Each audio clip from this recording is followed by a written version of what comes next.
Selamat datang kembali. Kali ini kita bakal bahas topik yang jujur aja sering bikin pusing para pemimpin. Gimana caranya ngelola kinerja karyawan sekaligus efisiensi perusahaan. Pernah nggak sih Anda di posisi ini? Punya anak buah yang performanya, ya gitu dah. Ini pertanyaan klasik, tapi jawabannya nggak pernah gampang. Rasanya kayak di persimpangan jalan, mau belok kiri atau kanan, dua-duanya pilihan yang berat. Dan taruhannya itu tinggi banget loh. Kalau salah ambil langkah, apalagi kalau sampai harus ada pemutusan hubungan kerja, resikonya bisa panjang urusannya ke hukum, serius. Makanya persiapannya itu harus matang, nggak bisa salah-salan. Oke, yuk kita bedah bareng-bareng. Kita mulai dari akarnya dulu ya. Apa sih sebenarnya masalahnya? Jadi, kalau kita ngomongin kinerja buruk, ini penting nih ya. Ini tuh bukan cuma soal, wah targetnya nggak kecapai, bukan cuma itu. Tapi juga soal sikap, soal perilaku, soal apakah dia ngikutin aturan main di perusahaan atau enggak. Nah, coba deh renungkan kutipan ini. Ini bener banget, apalagi kalau kita mikirin dari sisi bisnis. Kenapa? Gini deh, nyari orang baru itu biayanya gede. Ada ongkos rekrutmen, waktu buat training, belum lagi tim yang jadi kurang produktif pas masa transisi. Jadi ya, jauh lebih pinter kalau kita coba perbaiki dulu yang sudah ada kan? Dari sini, kita masuk ke jalur yang pertama, jalur perbaikan. Ini pendekatan yang positif yang tujuannya adalah ngebantuin karyawan ini biar bisa balik lagi ke performa terbaiknya. Kita coba bantu dulu, jangan langsung dibuang. Prosesnya itu logis banget, ada 3 langkah. Pertama, kita harus jadi detektif dulu, cari tahu kenapa sih performanya turun, apa akar masalahnya. Kedua, kita duduk bareng lagi, perjelas ekspektasinya. Yang kita harapkan dari kamu tuh ini loh.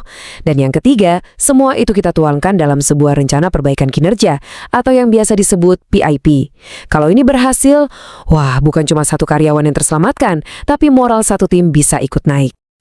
Tapi, ada kalanya masalahnya itu bukan di satu orang karyawan, tapi lebih besar dari itu, yaitu kesehatan perusahaan secara keseluruhan. Nah, ini yang membawa kita ke jalur kedua, sebuah keputusan yang sifatnya lebih strategis. Kalau kita ngomongin efisiensi, ini artinya gimana caranya perusahaan bisa dapat hasil maksimal dengan sumber daya seminimal mungkin. Dan kadang, suka atau nggak suka, pemutusan hubungan kerja atau PHK karena alasan efisiensi ini jadi salah satu alat buat memastikan perusahaan bisa tetap bertahan dan sehat buat jangka panjang. Nah, ini bagian yang menarik dan penting banget buat para pemimpin di Indonesia. Aturan kita di PP 35 tahun 2021 itu spesifik banget. Ada bedanya loh antara melakukan PHK karena perusahaan emang udah rugi dan ini harus ada bukti laporan keuangannya ya, dengan PHK untuk mencegah kerugian. Jadi tujuannya preventif. Dua-duanya bisa jadi alasan, tapi dasarnya harus kuat dan jelas. Sekarang kita sampai di titik di mana keputusan final harus diambil. Di sini kita akan lihat kenapa menjalankan prosesnya dengan benar itu krusial banget. Coba lihat angka ini, 388. Kelihatannya cuma angka ya, tapi ini bukan sembarang angka. Ini adalah jumlah kasus sengketa PHK yang masuk ke pengadilan hubungan industrial di tahun 2022. Dan itu baru di Jakarta Pusat aja. Coba bayangin deh waktu, biaya, dan energi yang habis kalau perusahaan sampai terseret ke pengadilan kayak gini. Pusing kan? Nah, sengketa-sengketa yang tadi itu biasanya sumber masalahnya ya dari 4 hal ini. Kompensasi, prosedur, status karyawan, sama alasan PHK-nya itu sendiri. Kalau kita bisa paham dan antisipasi 4 titik rawan ini, kita punya peluang lebih besar buat ngejalanin prosesnya dengan mulus, tanpa drama pengadilan. Terus gimana dong caranya biar kita bisa melewati semua ini dengan sukses? Kuncinya cuma satu kok, persiapan. Persiapan yang benar-benar matang dan proaktif.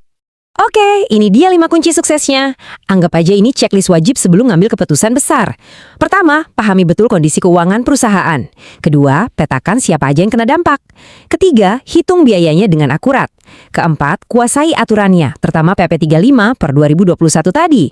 Dan kelima, siapkan semua dokumennya dari jauh-jauh hari.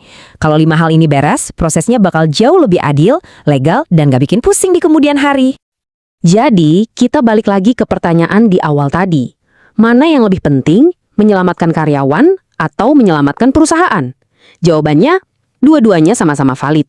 Tapi mungkin pertanyaannya bukan lagi pilih yang mana, melainkan bagaimana cara kita menjalaninya. Karena apapun jalur yang Anda pilih, kalau persiapannya matang dan kerangka kerjanya benar, keputusan sesulit apapun bisa diambil dengan lebih percaya diri dan jernih. Nah, itu yang paling penting.